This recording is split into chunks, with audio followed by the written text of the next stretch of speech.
For the past 5 years, I've been investigating this question of where good ideas come from. It's the kind of problem I think all of us are intrinsically interested in.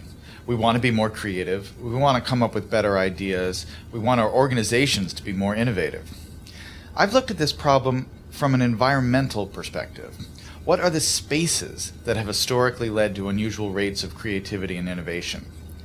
And what I've found in all of these systems, there are these recurring patterns that you see again and again that are crucial to creating environments that are unusually innovative. One pattern I call the slow hunch, that breakthrough ideas almost never come in a moment of great insight, in a sudden stroke of inspiration.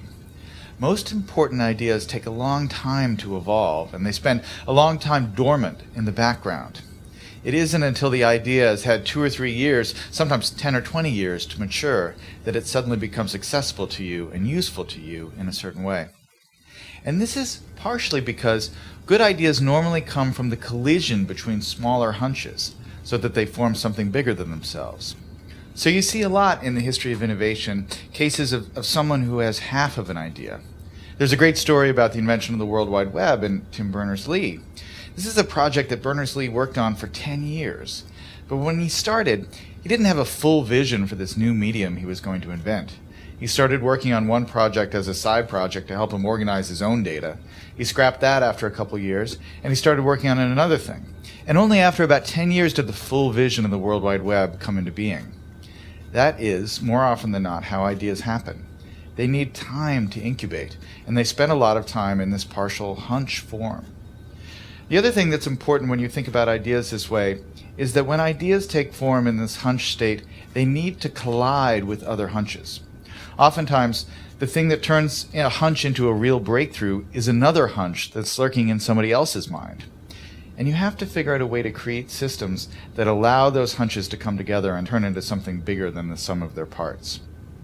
That's why, for instance, the coffee house in the Age of the Enlightenment, or the Parisian salons of modernism, were such engines of creativity, because they created a space where ideas could mingle and swap and create new forms.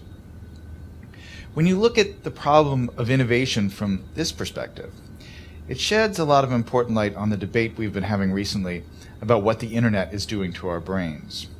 Are we getting overwhelmed with an always connected, multitasking lifestyle?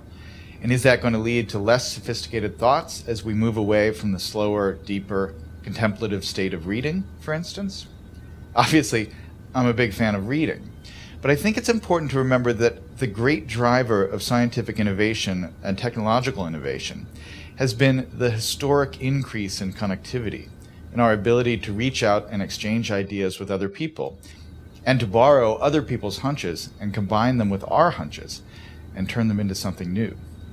That really has, I think, been, more than anything else, the primary engine of creativity and innovation over the last 600 or 700 years.